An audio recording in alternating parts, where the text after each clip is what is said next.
Hello there internet fans, it's me HED Rules 0001 again with a series of new videos to try and bring a bit of happiness, so to speak, to the channel rather than all the moaning that I do. The show is going to be entitled My Top 5, and it's all going to be about listing my top 5 things in certain subjects, and you know, pretty much like that, and explain why these things are in the order that they are.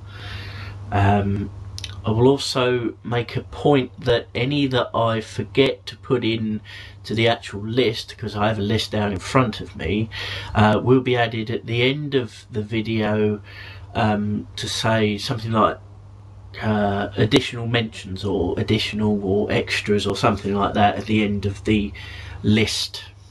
So episode 1 will be all about my top 5 heroes and villains. So I'm going to kick it off with the heroes, and I'm going to do them as I will do every edition of this particular show in reverse order. So my number 5 will be, as I say, I will start off with heroes, and my 5th hero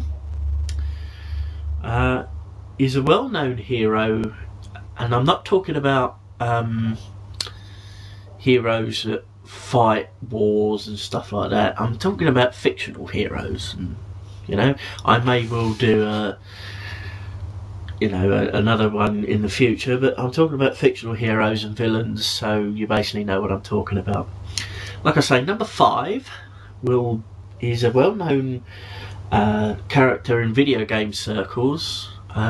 He's the same colour as the vest that I'm wearing, which should give you a massive clue about who it is.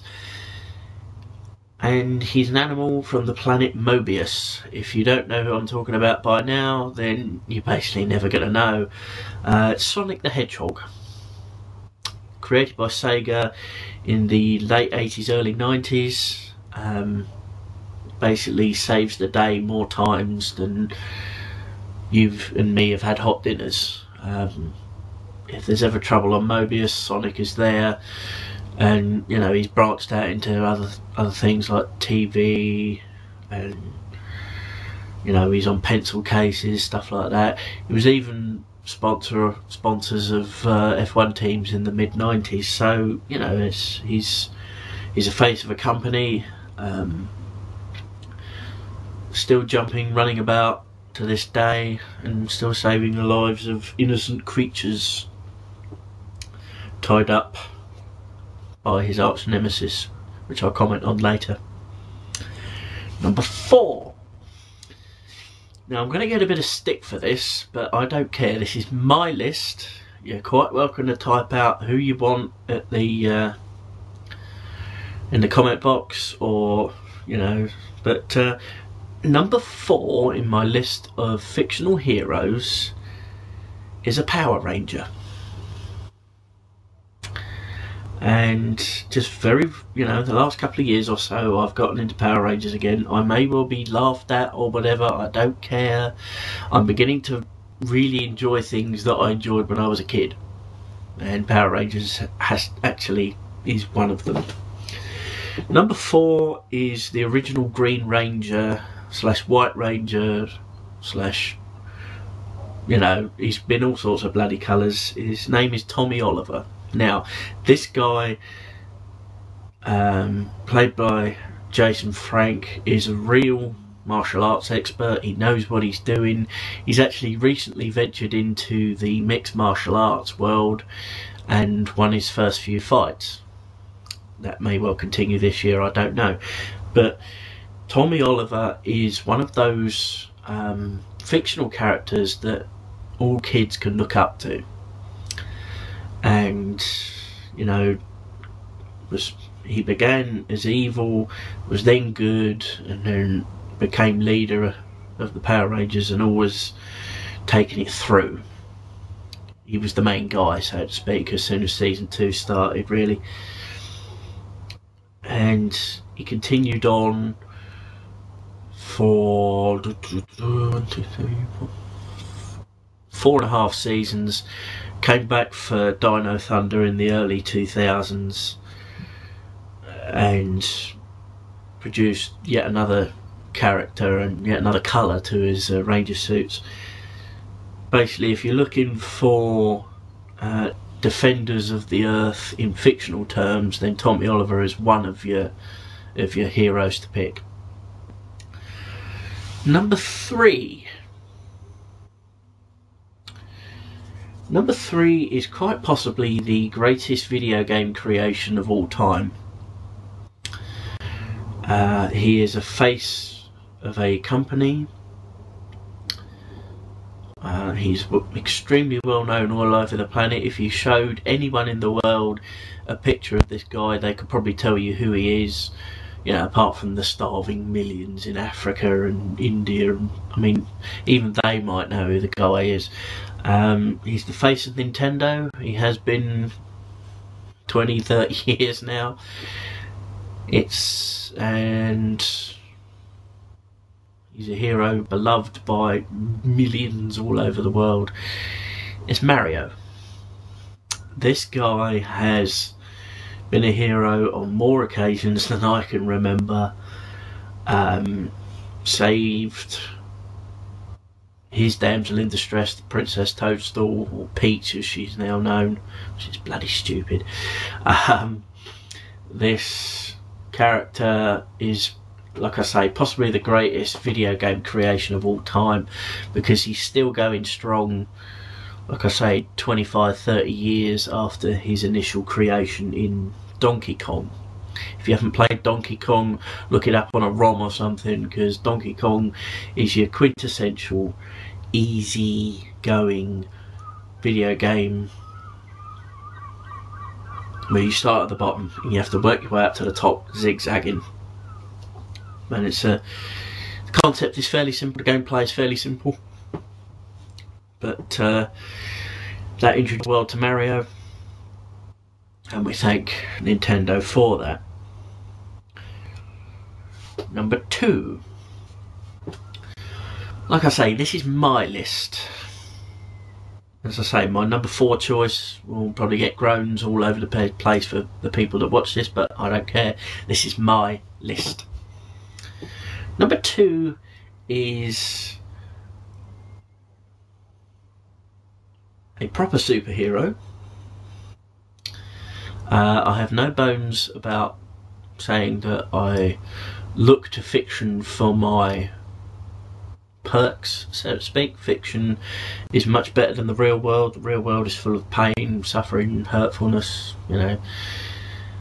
And number 2 is the only possible superhero that could exist in the real world.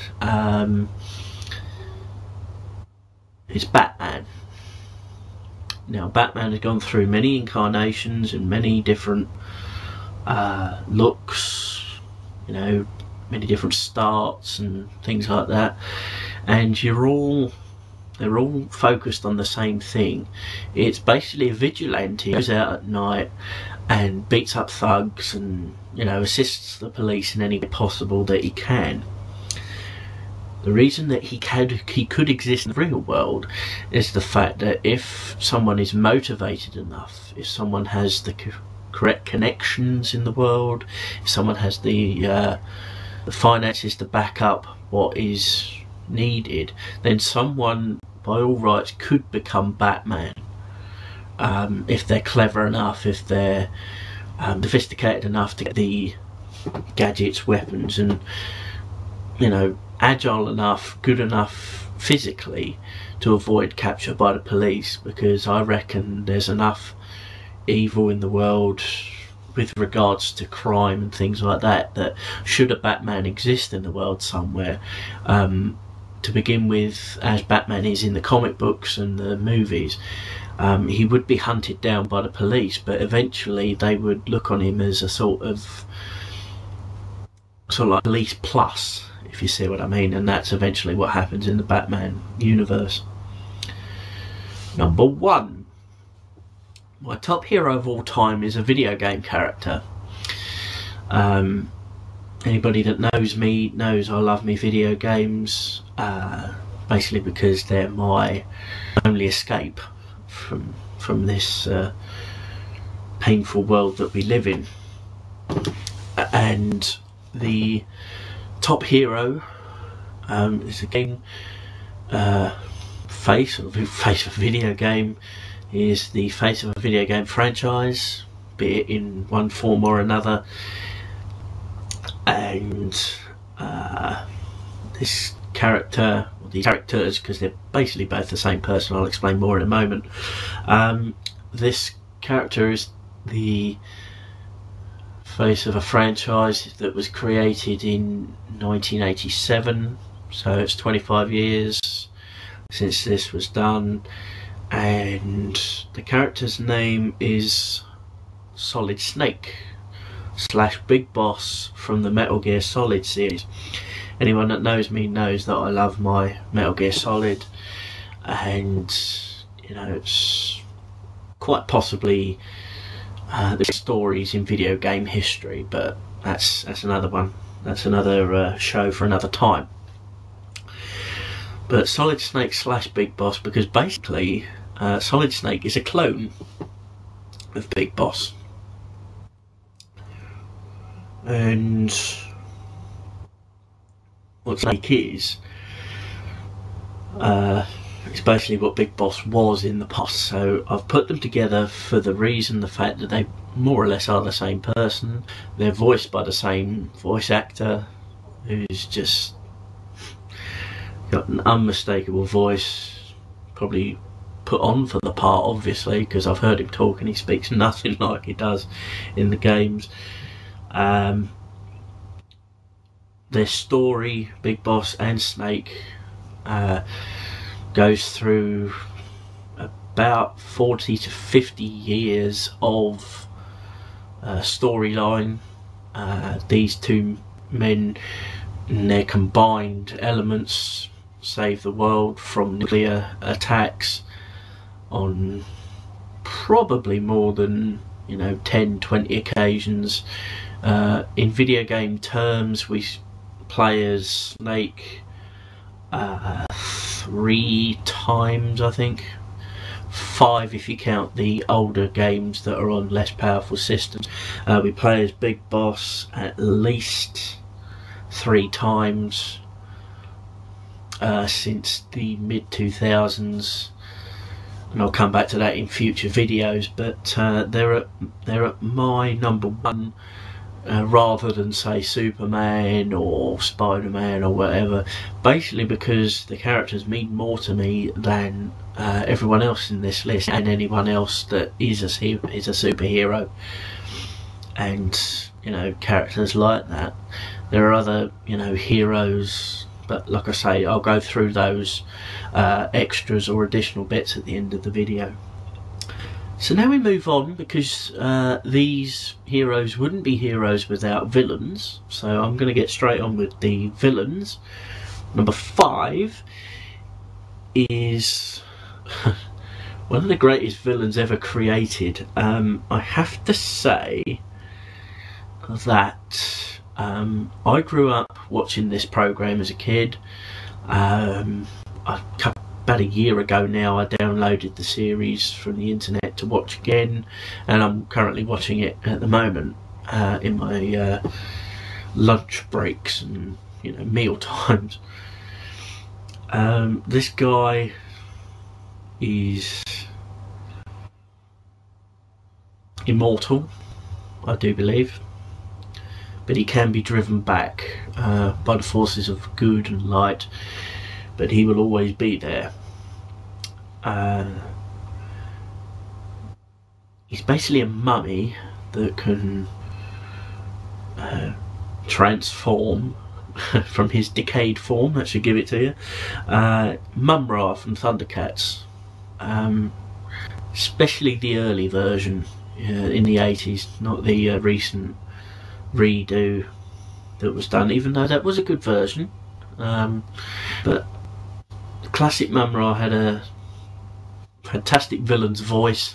He was always trying to steal the sword of omens. He was always trying to, you know, defeat the Thundercats. He could never do it, even though he got close on several occasions. But classic evil always has your basic catchphrases. He had many. His laugh was second to none, and just a great memory of my childhood growing up. Number 4. This is the arch rival of one of my heroes from a video game. This guy has come back to life, or this guy has come back from getting his comeuppance in more or less every game he's been in, and he keeps coming back. He keeps stealing, he keeps kidnapping more or less the same person, which makes me think he's in love with her. I'll go a bit to that when I reveal him. It's Bowser from Mario, who used to be known as Koopa in the Super Mario Brothers. Now, the amount of times this guy has kidnapped Princess Toadstool, or Peach, I must say Peach from now on, is unreal, to be honest with you. This character must have some sort of, I mean, obviously he's evil. That's the first thing.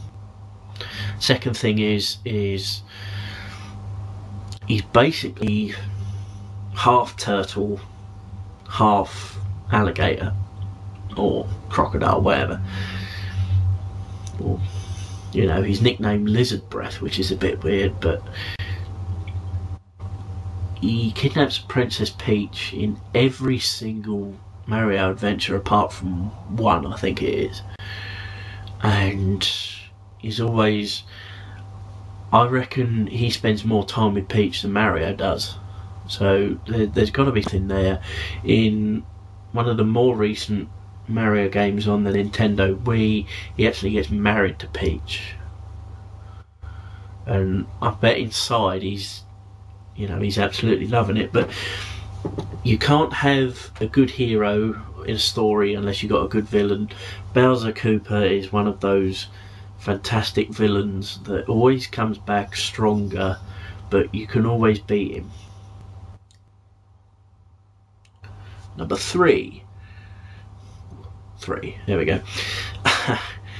Now, the villain that's basically the opposite to one of my heroes, my main hero. This guy is the brother of Solid Snake from Metal Gear Solid, also another son of Big Boss, and those of you that know your video games know him as Liquid Snake. Now, I've written down on my list / Liquid Ocelot, because at the end of Metal Gear Solid 1, Liquid Snake dies. Sorry to spoil the surprise for you there. But in Metal Gear Solid 2 and obviously Metal Gear Solid 4, we find out that Ocelot has been inside, or should I say Liquid has been inside Ocelot, hence he's become Liquid Ocelot.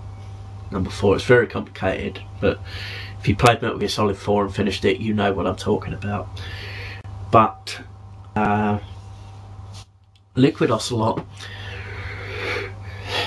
knows what he's doing all the time, and basically is one of the villains of the video game world that needs attention. Voiced, as I found out about 6 months ago now, voiced by Leonardo's voice actor from the original Turtles cartoon in the late 80s, early 90s. Isn't that incredible? I found that out, I went, whoa, that's big. But one of those villains that, you know, has a hidden agenda, tries to hide it, and then when he gets found out, he keeps going on. And basically, for the last 5 years of his life and the last 10 years as Solid Snake, we've been trying to get rid of Liquid, and Liquid Snake/Liquid Ocelot is one of them good villains of all time. Number 2. And this villain I grew up with again, watching. Didn't really see a heck of a lot of these episodes looking back on things. But one of the funniest villains. You rarely saw his face. When you did, it was very strange to see it.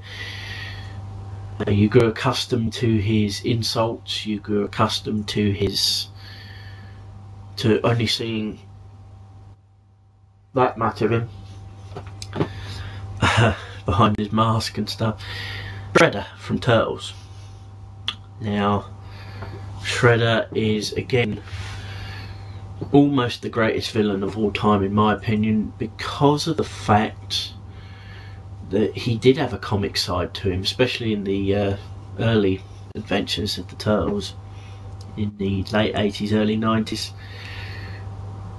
Interesting fact, if you don't know, the voice actor who played Shredder in Turtles is actually Uncle Phil from Fresh Prince of Bel-Air. Amazing fact. I found that out about 3 or 4 months ago. I'm like, wow, that's even bigger than Leonardo as Liquid Snake, you know what I mean? But Shredder, he always had bumbling efforts, more often than not, from his cohorts Bebop and Rocksteady. This guy just could not get a break when facing the Ninja Turtles. He just couldn't win, and even if he did win, he'd lose very soon after. Has taken on different forms. Interesting fact, if you didn't know, in the Ninja Turtles second movie, live action movie, when he turns into Super Shredder, is actually wrestler Kevin Nash, for the wrestling geek out there. But Shredder, just brilliant villain, perfectly cast. Actually created the Ninja Turtles when he dropped the gooey mutagen down the drain to create them all. But just a brilliant character, as I say, and I'll put this in the comment box before description, shall I say. I'll put this video in the description. Watch the A to Z of Shredder's insults if you're a Ninja Turtles fan or a Shredder fan. It's quite funny.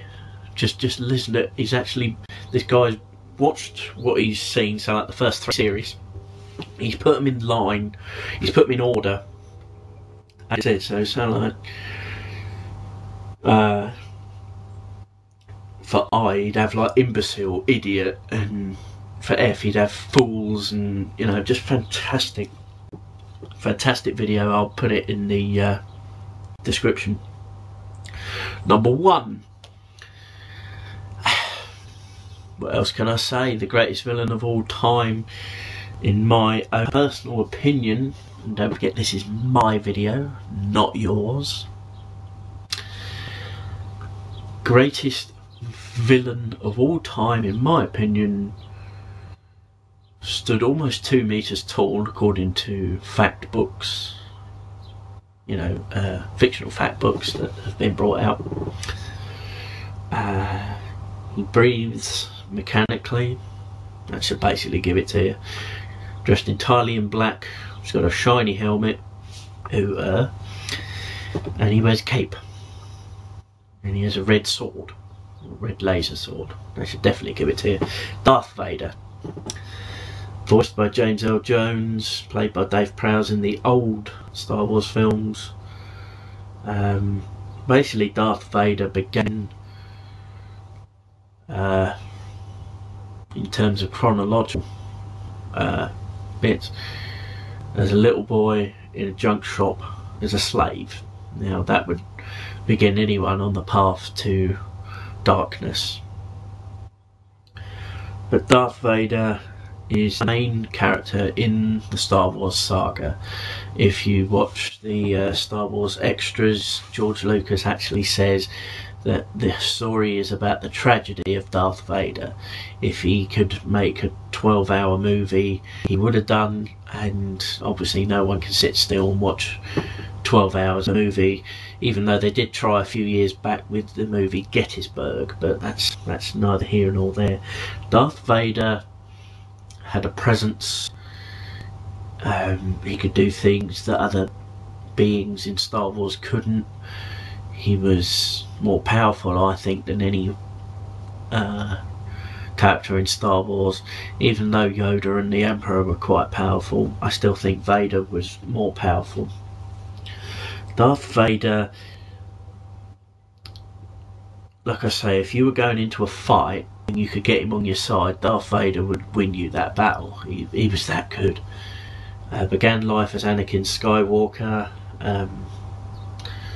turned to darkness to save his wife from dying, from what he saw in the future, obviously.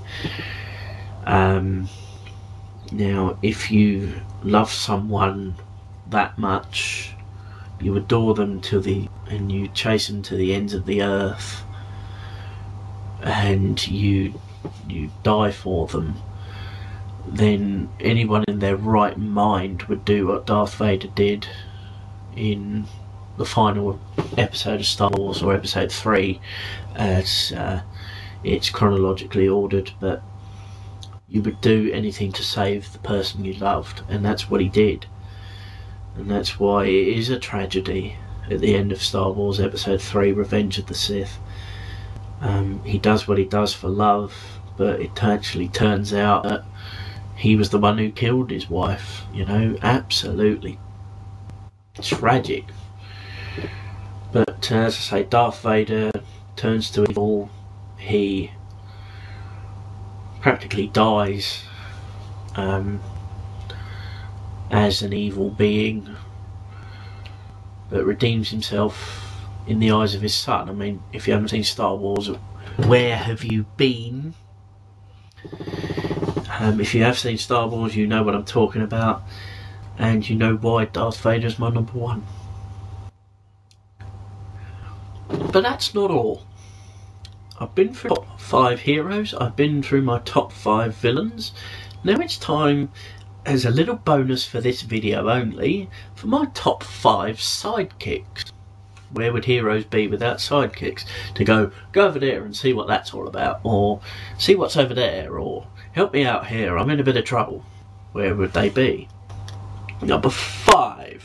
Now, this isn't a true sidekick in hero terms, but this is top 5 sidekicks. This isn't top 5 superhero sidekicks.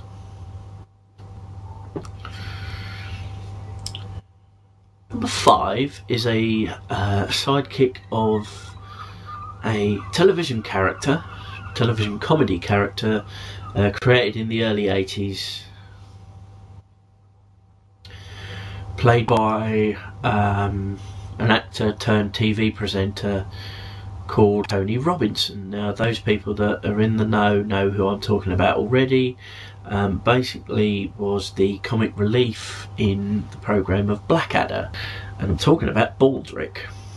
Baldrick was one of those characters that is always the brunt of cruelty by his master.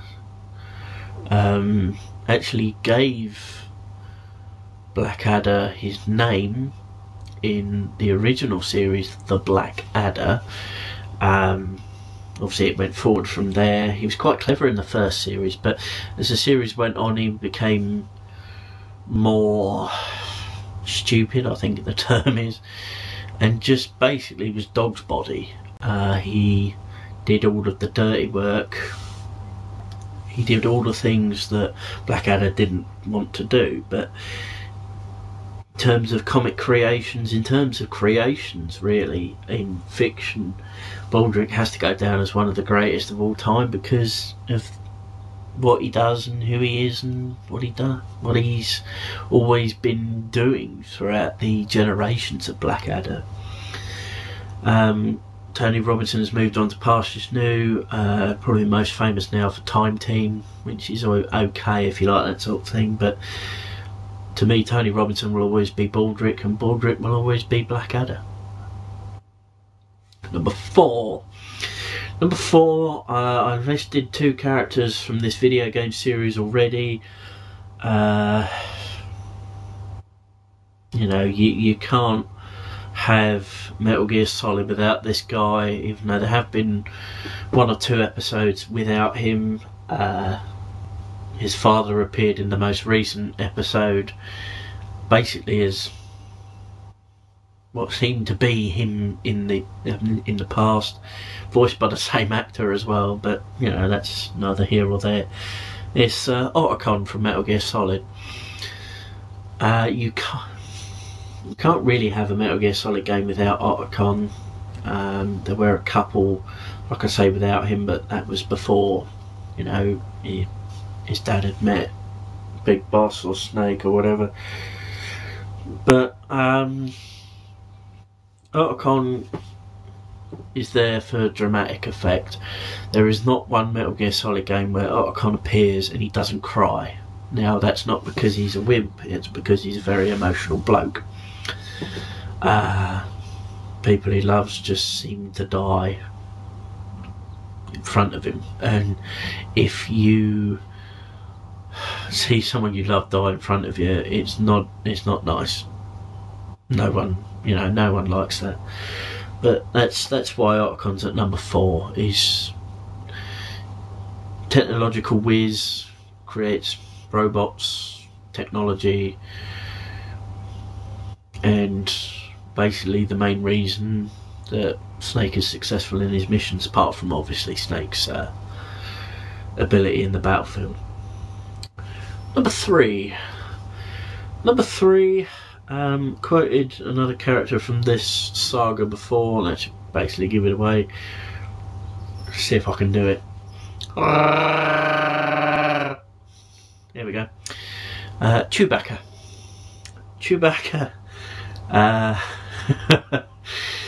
Chewbacca, let's just say you couldn't get anyone more loyal than Chewie. Could basically, you know, he'd die for you if you were his friend. That's something I'd like to see in a Star Wars prequel, if they do decide to make another one, or in a cartoon, Clone Wars or whatever. I'd like to see how Chewie met Han and, you know, they got together. Chewbacca is the guy you would want to be on your side in a fight. The guy is 7 foot plus, strong as an ox, and he could basically save you behind if you were in trouble. He was a good shot with a crossbow bolt, laser gun, sorry, and, you know, like, as I say, loyal to the end, really. So you have to put into consideration that his awesome size, his strength. Like I say, Chewie would be there for you if you needed him, and that's why he's number 3 in my sidekicks. Number two.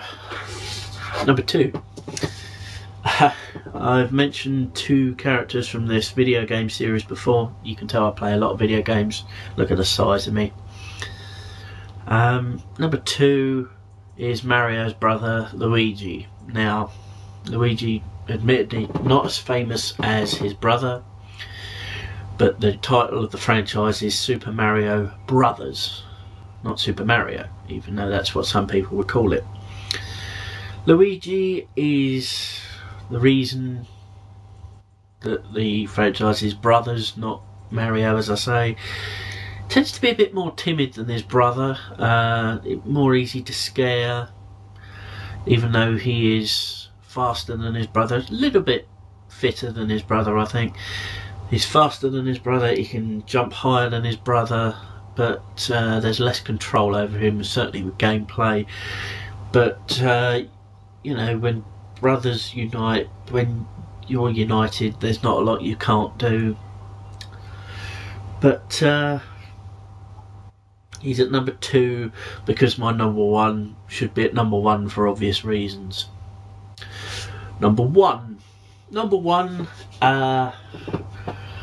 When you think of this character, when you think of the hero, you think of his sidekick.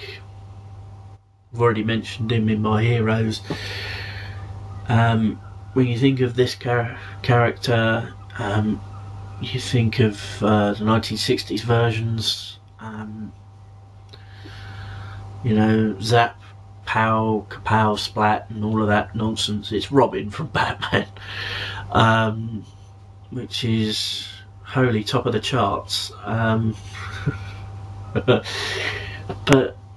Robin, as I say, when you think of Batman, you think of Robin. They just go together like egg and chips, and you know, fish and chips. Mario and Luigi, or you know, things like that. And you always got to say that Robin, alright, he may not be the most capable fighter in terms of backing you up, but he would always be there to back you up, unless he of course was kidnapped, tied up or whatever. So that's basically my top 5 heroes, villains and sidekicks. I must now go into the extras or additional content category. Specifically for heroes, I must give a mention out to Shrek. I would also have to put in there, you know, other characters like that, so say Woody and Buzz Lightyear from Toy Story,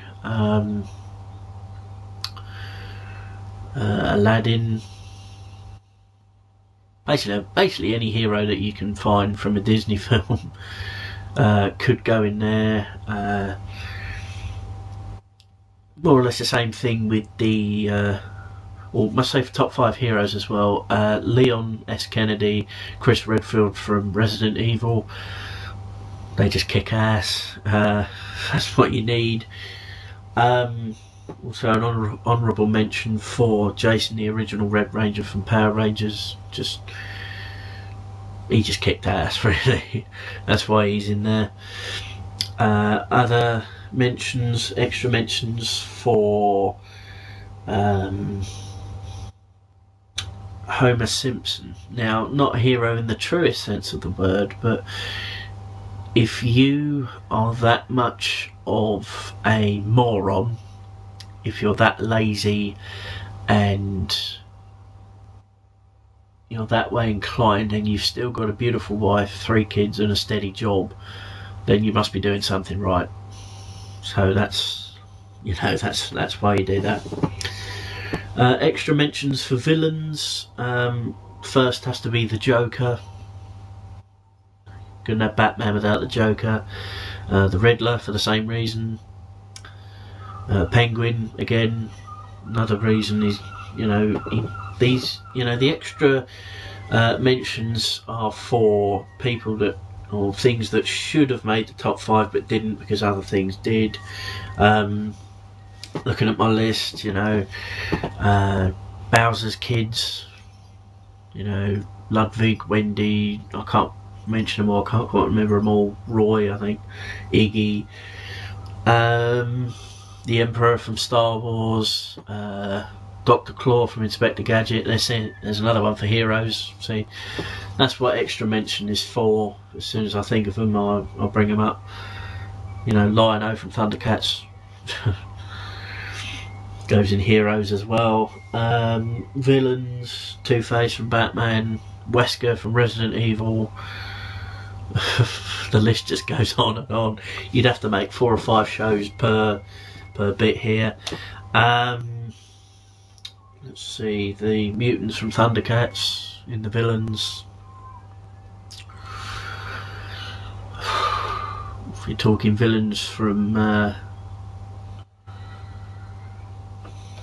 you know what I mean, in heroes, or you know, you can all 4 Ghostbusters, all 4 Turtles in heroes.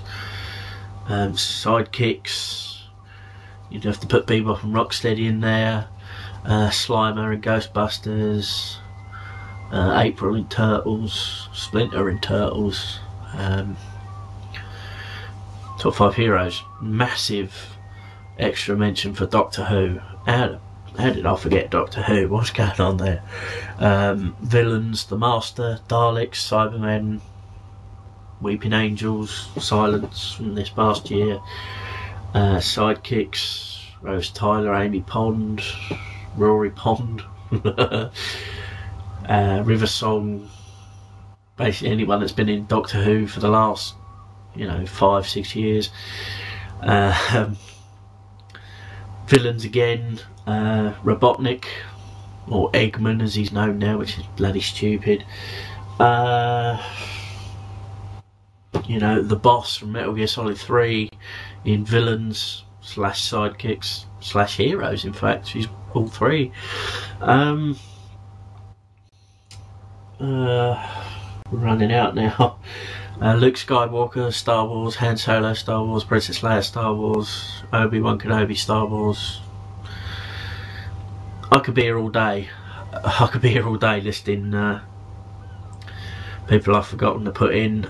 But so that's basically it for episode 1 of my top 5. It's been a little bit longer than I thought it would be, but like I say, that's basically what this show is going to be all about. Like I say, sometimes more than one a week, maybe. It all depends on how I'm feeling, if I feel like doing a video and if I've got the time to do a video. So hope you've enjoyed it. Put any of your lists for your top 5 in the comment box, or reply. We usually do. The email address will be the same one for the Moaning Show, which is the premiere show on this channel. Like I say, future videos will include WWE event prediction and result shows. They will also include F1 prediction and result shows, and basically review shows. So a lot more videos on this channel this year, and I'll see you next time.